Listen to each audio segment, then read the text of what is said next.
Welcome to the BobbleOn podcast, where we're committed to providing practical advice and strategies to increase your revenue, unify your team, and create accountability throughout your organization. Let's go.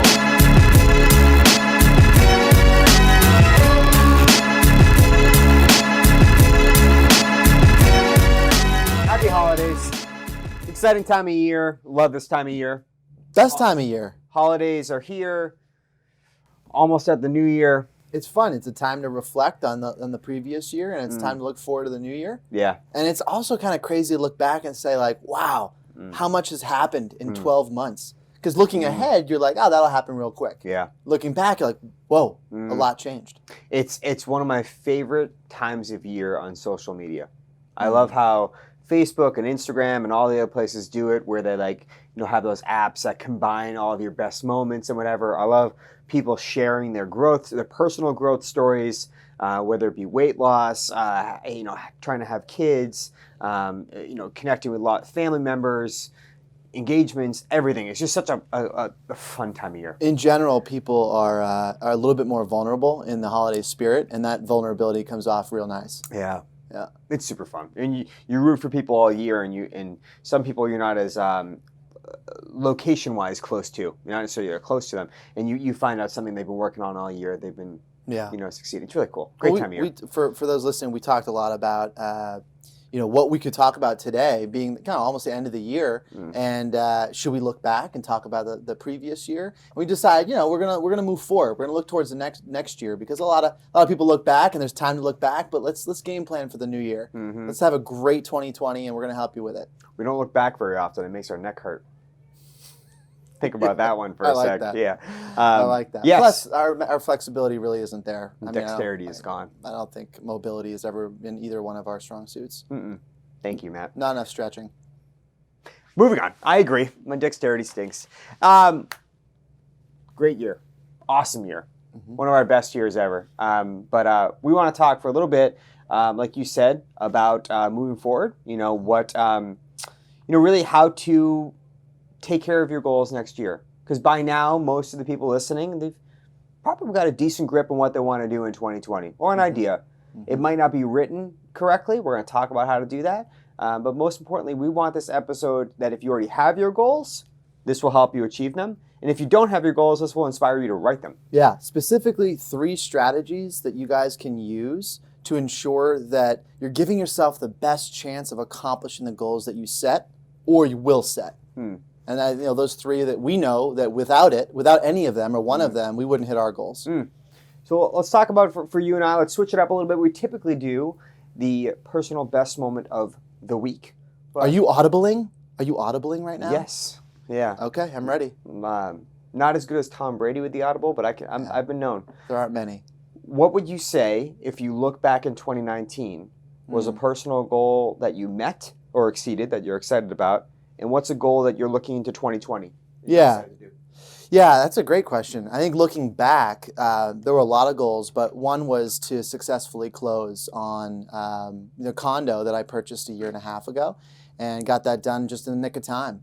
So, it was a concrete goal, something that I was looking forward to. We've been renting for a couple of years. I've been a homeowner in the past. We want to get back to that, and pumped that happened. And in the seaport, which is awesome. Yeah, so 2 blocks down, which is cool. Unbelievable. Yeah, and looking forward in 2020, specific to, for me, I have 5 or 6 really important goals, and they try to span different pillars of life. So fitness and health, family, travel, business, etc. And really, like my personal fatherhood goal is to have 250 night reads.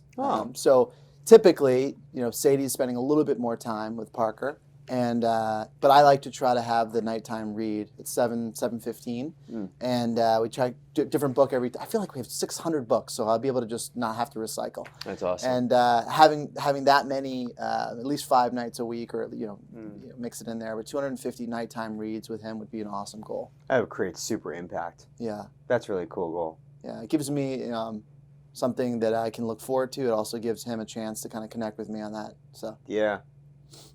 Gonna have to get some hydration going. We're reading a lot. Yeah, I like that. I've been practicing with him in a lot of different styles and different like positions. You know, does he watch with me? Does he read with me? Do I read too? You know, how's the book positioned? What type of lighting do we need? Vocals, like how loud do I be? How expressive? Has he fallen asleep in your arms while you've read? Not yet. Not yet. No, no. He's laughed a couple times. Yeah. I think he was laughing at me though, not with me. That's cool. So. You switch up the octave and the voice? Yeah, I've been like shifting it around because the book sometimes calls for expression, but it's like time to like go to bed. So I don't want to be too expressive and get them all riled up. Good point. So You're it's wise. fun. You're wise beyond your It's dad just time years. with them. It's just time with him. That's You know, awesome. that's the main thing. And I like that goal. I know that if that's achieved, I'll have a lot of time with him, and it'll give me, you know, I feel like I'm really spending a good amount of time with him. So I like that, man. you What a goal. looking back 19, looking ahead 20. So I'm a little bit of a cheater on this because I'm going to carry the same goal forward. So I'm going to preface that. My goal in 2019 was to read 36 books.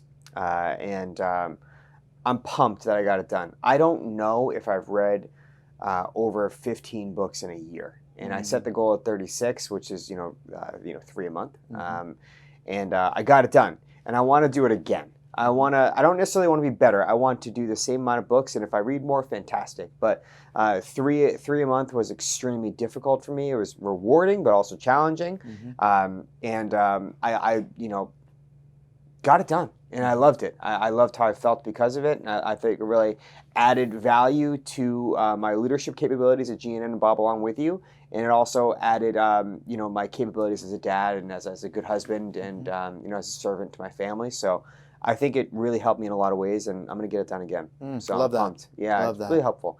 And the way I do it is I don't necessarily put restrictions on, but I know that I have to be at least like 80 to 90% leadership, management, something that catches my eye business-wise, and then about 10% just like off the wall different, just really different. Yeah. And it's interesting, those 10% off the wall different, some of them I like detest. And others, it could be like one of my favorite books of the year. It's a curveball. It really is. But the off the wall stuff, is it typically fictional stories, or is it typically like, I don't know, something like history and yeah, good World question. War II kind of stuff? One of them I read this year, was Meditations, and it was a book that was based on diaries in the olden days, and it didn't really grab me. It was pretty good, but it didn't grab me.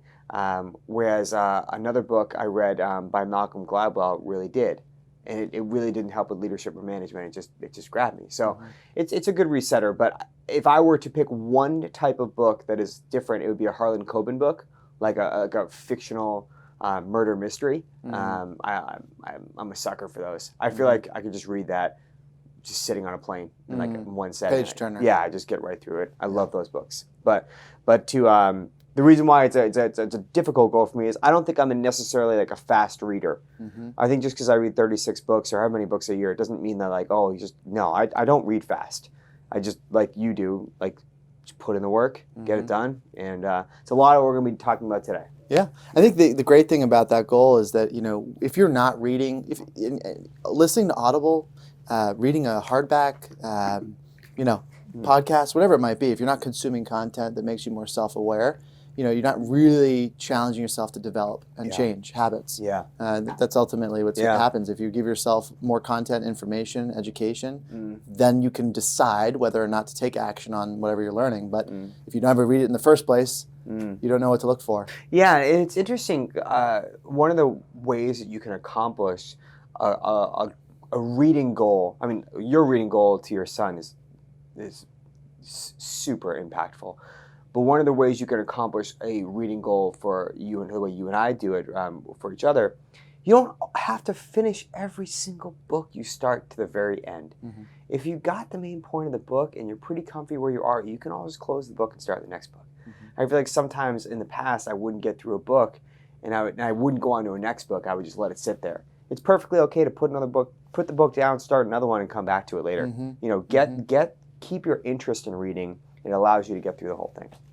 Love it. So today's episode, talking about goals, which kind of aligns. Nice segue. As you said earlier, whether you're out there and you've already set goals, and we're going to assume that most people have set some form of a goal, 1, 2, 3, personal, professional, whatever it might be.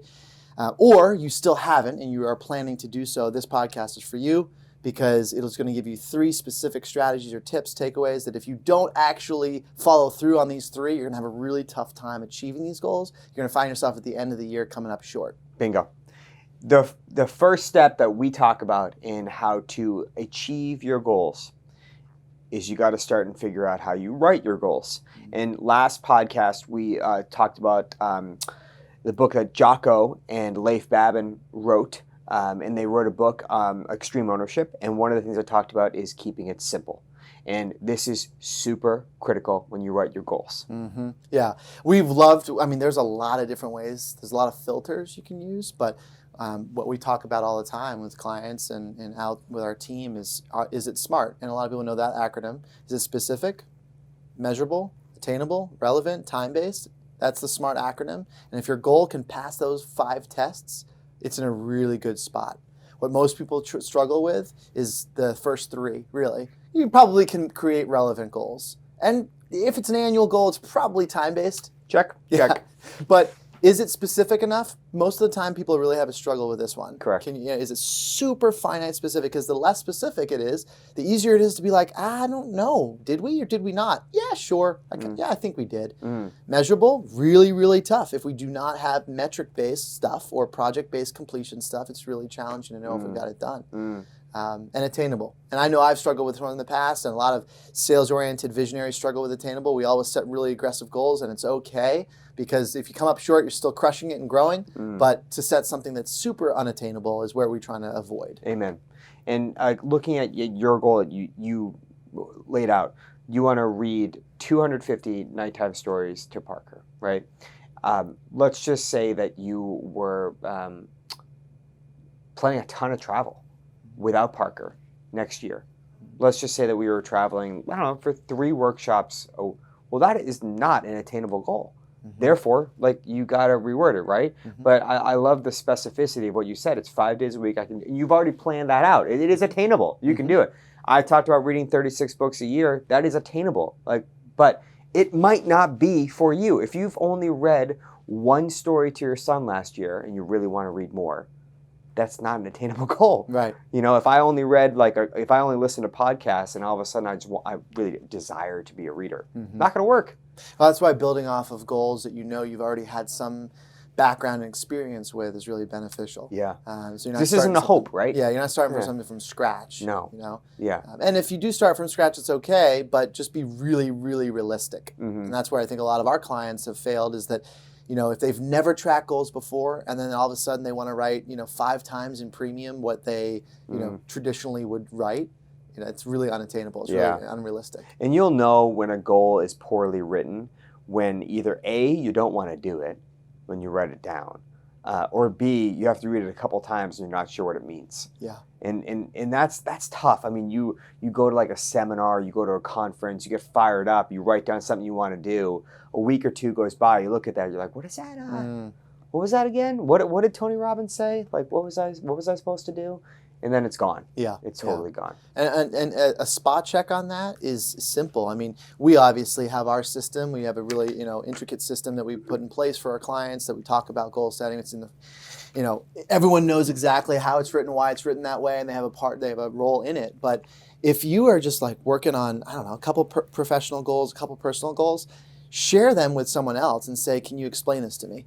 If you just share it with someone else, call it accountability partner, anyone, like someone in your uncle. Hey, this is my goal. Can you explain it back to me? Can you poke holes in it? Can you prove it wrong? How can I make this better? And if someone can't explain it back to you, you probably need to rewrite it. That's a simple one. I like that a lot. Step 2 is who's accountable. Who has the assignment for this goal? It sounds super obvious. With personal, probably you, but we're talking a lot about professional goals here, and a very simple one is I want to, or John Smith Insurance Agency, we want to write $1 million in new business premium in 2020. That can probably pass a SMART test in a lot of ways, okay? Or write $1 million in business. But if everyone is accountable, if the whole team is working towards it, and no one person is accountable, we will miss this goal, right? Yeah, yeah, and too many teams. Well, we do see a lot of people are challenged with even writing goals, but those who do write goals are typically team goals or agency goals or company goals, and without assigning that one particular goal to an individual, you're basically giving the accountability to someone that doesn't exist. It's a company. It's an inanimate object. It's just walls and a place, a door, etc. If you have to have a human who's accountable for it. Now that doesn't mean that person is the only one that's contributing to that goal. But they're the one that has to make sure we're on track and we're going to hit it. And that, hey, if it's not realistic to them and it's realistic to you, well, it's their goal. They're the one that needs to edit and change and give feedback. They're the one that needs to make sure their team hits it. Yeah, well said. And we almost default to making teams accountable. Because we don't want one person to feel the burden of a very big goal. But that means it's improperly written. Yeah. And that means that we won't attain the goal.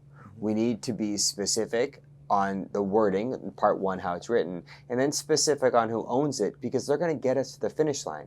And if you can't figure out in your agency who owns the goal, it's not a good goal. It shouldn't be written. We should just do it a different way. Yeah, agreed. Or you haven't decentralized command. And we talked a little bit about that last week with extreme ownership, but if you have an organization where all the accountability rolls up to you or one person, it's really hard to assign big agency-wide goals to other people. Because they're like, whoa, I don't have responsibility, accountability in this department, or this team doesn't report to me, but I'm responsible for this goal. It doesn't make any sense. It has to flow to those who are really in charge and accountable for the department. So which speaks to the importance of having team leads or managers or whatever you want to call them, but leaders in the organization who knows that they're responsible for that component. It makes sense for that goal to be assigned to them. Salesperson, sales manager, sales team lead, director of sales, whatever you want to call them, they have the sales goal. They have a team that might have to actually contribute to hitting that goal, but they're the one they don't have the service goal, they don't have an HR goal. Amen. Employee services. No, it works perfectly. The very last thing is the biggest problem. Well, there's three big problems we're going over, but one of the biggest ones we see is just the procrastination in goals, right? And it's very easy to look towards health. I want to lose 20 pounds in 2020. Great. Well, if you have to lose 20 pounds in 2020, and it might be doable in the last 2 months of the year, depending on who you are, right? So the procrastination sets in. So how do you avoid that?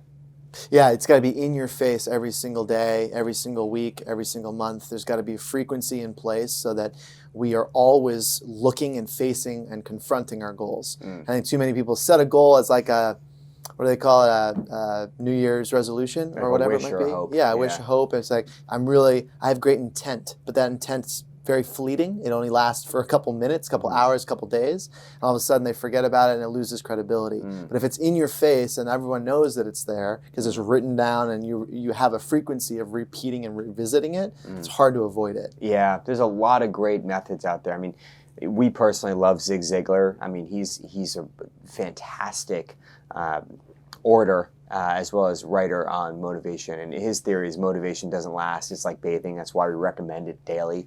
And there's a fancy way a clever way, of saying repeat your goals out loud or write them daily, monthly, quarterly, whatever. Don't just write a goal like you just said as a hope, a wish, this would be nice. And then you just kind of wake up on December and say, oh, actually, like I got work to do to get this done. That's not going to work. Yeah.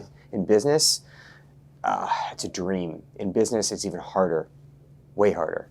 Yeah. Yeah, it doesn't work. And it speaks to also why we should be writing these goals and determining these goals as a team. Maybe not your entire organization, but other people should be involved.